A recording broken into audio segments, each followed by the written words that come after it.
They called it the age of elegance. Gold on every table, titles on every tongue. The carriages rolled through London like clockwork, wheels shining, horses steaming in the cold dawn air.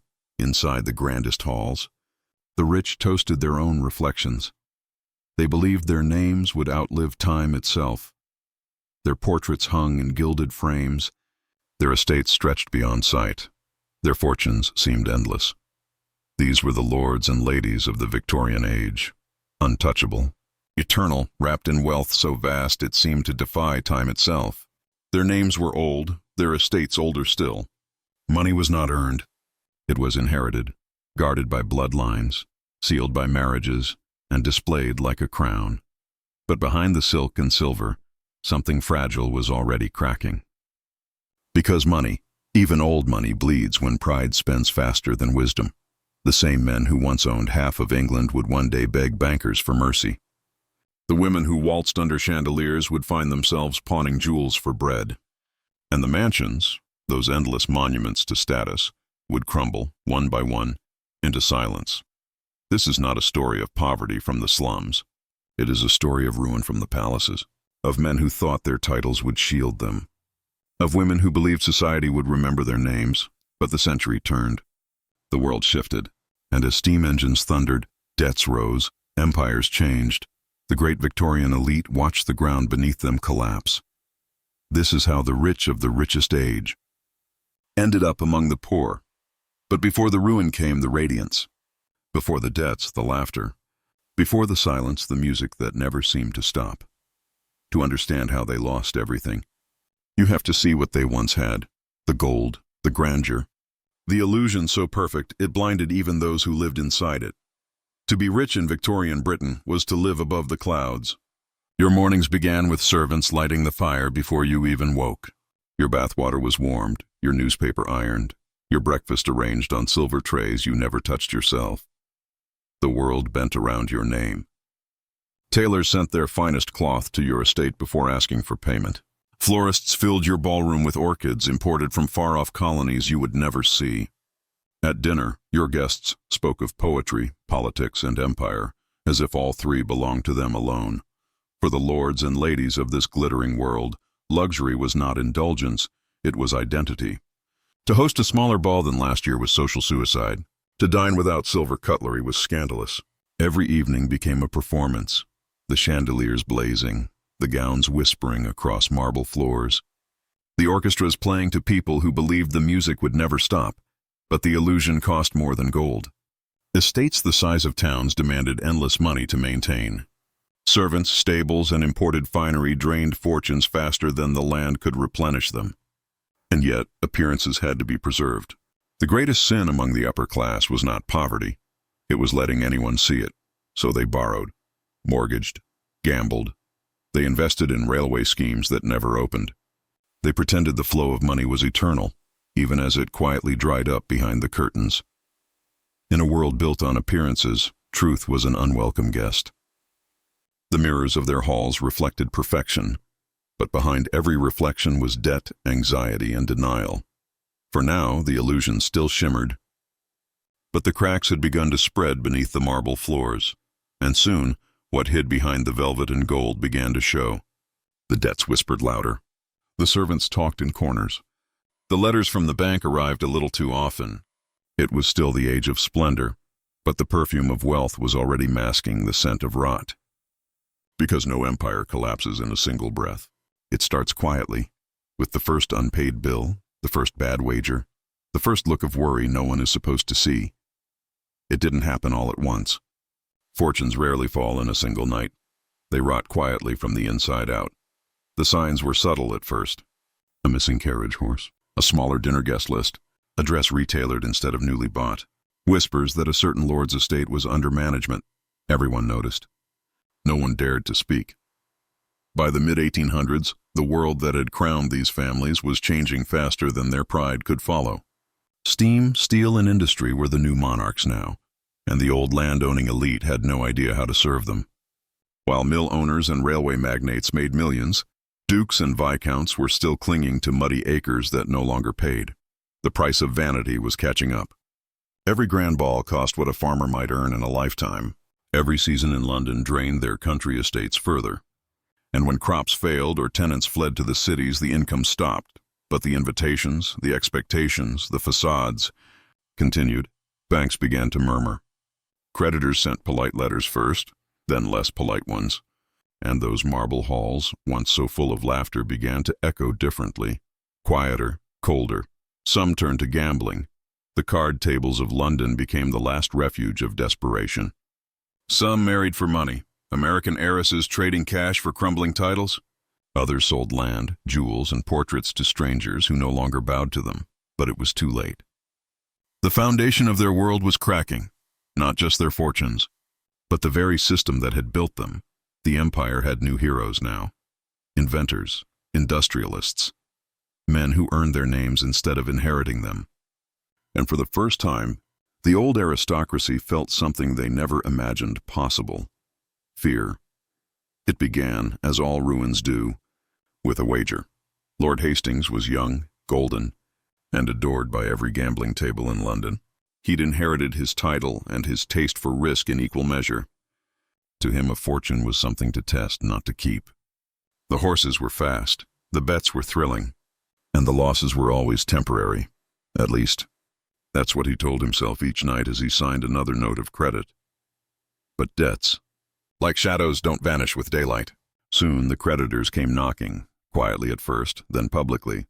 Friends drifted away. Servants went unpaid. His last racehorse was sold under another man's name, and the great halls of his family estate grew cold. When he died, not yet 30, the papers called it tragic misfortune. But it wasn't a misfortune. It was the price of believing that money was infinite when pride was not. And somewhere far from the noise of London's betting clubs, another story was quietly unraveling. Lady Blanche Arundel sat in her late husband's study, surrounded by unopened letters. The ink on his last note had barely dried before the bank claimed the house. He had died with debts hidden behind her name, a truth she discovered only after his funeral. The law was clear. A widow inherited her husband's shame as easily as his surname. So she sold her pearls, dismissed her maids, and moved into a rented room in Bath. A woman once envied for her gowns, now stitching them for others. The world pitied her, then forgot her. Because in Victorian England, a woman's fortune was never really hers, only borrowed, until the men around her failed, and they did. Even those born with ancient names carved into the stones of history. Take the Duke of Leinster, heir to lands so vast they seemed to stretch into forever. He was meant to be untouchable. But money is a river, not a monument. Generations before him had drained the estates with lavish tastes and little restraint. By the time he came of age, his inheritance was mostly an illusion. Grand houses without upkeep, titles without income. He spent what remained trying to live as his ancestors had, hosting, racing, traveling, pretending. But the world had changed. London no longer bowed to old titles. It bowed to capital, to steam, to the new men who built fortunes from iron and coal. When the Duke died, his estate was in receivership, his family scattered, his title a relic more than an honor. The newspapers called him a cautionary tale of the modern age, and they were right. Because for every duke who fell, there were a dozen more on the edge. Families who had once built their identities on land, now crushed by its weight. Some turned to investments, desperate to keep up with the new world. The Cavendish heirs poured their inheritance into industry. Steelworks, mines, railways, ventures they barely understood. For a time it worked. Dividends came in. Dinner parties sparkled again. But the market was fickle and they mistook luck for genius. When prices collapsed, so did everything else. Within months, the factories closed, the shares became worthless, and the great Cavendish estate, once a jewel of Derbyshire, was sold to pay for coal debts. By the end of the century, one of the heirs was said to be working as a clerk in London, his lineage worth less than his handwriting, and still, the illusion of grandeur refused to die quietly. Walk through the countryside today, and you'll see their ghosts everywhere.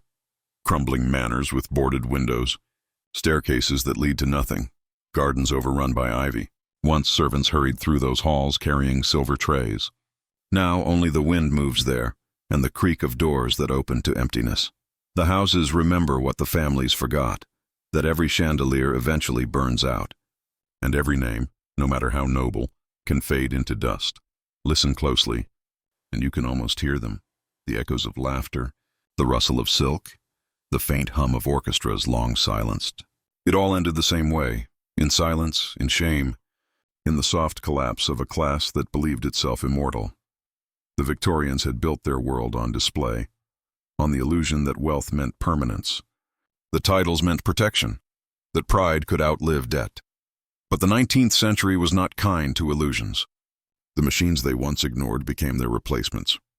The bankers they once mocked became their masters. And the servants they once commanded walked past their gates as equals. For centuries, their power had flowed from land, acres of countryside, villages that bent to their will, and fortunes harvested from tenant rents.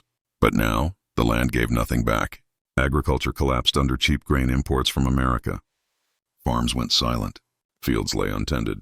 The wealth that once sustained dynasties turned into empty soil and unpaid bills. In the cities, new empires were rising. Factories, shipyards, steelworks. The men who owned them had grease on their hands and no coats of arms on their walls. They didn't inherit privilege. They manufactured it. They didn't bow to tradition. They built their own. And the irony was cruel. The very inventions that made the Victorian age magnificent, the railways, the telegraph, the steam engine, were the same forces that crushed the people who had once ruled it. Progress had no use for ancestry. It demanded efficiency, innovation, risk, things the old lords had forgotten how to practice. By the turn of the century, newspapers began printing headlines like, "The sale of a great estate," or "Another noble house in decline." Each auction was a public funeral for a vanished world. Silver, paintings, libraries, the physical history of the upper class sold to strangers piece by piece. And with every sale, another generation slipped quietly from relevance. Some adapted. They married into money, daughters of dukes, wedding sons of railway magnates. But even that was a surrender, not a survival. The titles remained, but the power beneath them had evaporated. What began as the age of nobility ended as the age of industry. Steam replaced heraldry, profit replaced pedigree, and the great Victorian dream, that class could last forever, ended in dust, bankruptcy, and silence. The lords and ladies had built a world to last 1,000 years. It barely survived 100. The story of Victorian wealth doesn't end with bankruptcy papers or boarded-up halls. It ends with a question, one that still lingers in every age that worships success. How long can power last? When it forgets what built it? The Victorians believed they were eternal. They believed inheritance was armor, that marble pillars and noble titles could hold back time. But time is a quiet thief. It doesn't steal suddenly, it erodes. It whispers through the cracks of comfort and waits until pride mistakes itself for permanence. Look closely at those fallen estates now. The ivy doesn't care who owned the walls it climbs. The wind doesn't remember the names carved into the stone. The chandeliers that once lit up grand rooms now hang above emptiness, glimmering ghosts of a world that thought itself unbreakable, and yet their downfall is more than tragedy. It's a mirror. Because every era builds its own illusion of forever. Every generation believes its wealth, its systems, its success will outlive decay. But nothing does, not when it forgets humility. The Victorians lost everything because they confused appearance with substance. They fed the hunger to seem powerful, instead of learning how to stay resilient. And when the world changed, when machines replaced servants, when merchants replaced monarchs, they couldn't see that survival belonged not to the richest, but to the most adaptable. Their story isn't just history, it's a warning. A reminder that fortune has no loyalty and pride has no safety net. That no empire, no dynasty, no brand, no name is too grand to fall. So the next time you look at a mansion, a company, or a life built to look untouchable, remember the halls of Victorian England. Remember the echo of silk fading into silence. And remember this, it's not wealth that endures, it's wisdom. If you found this story haunting, stay, because this isn't the only secret the Victorian age left behind. There are more, buried in its shadows, whispered through its ruins. Subscribe and step deeper into the forgotten world of the Victorians.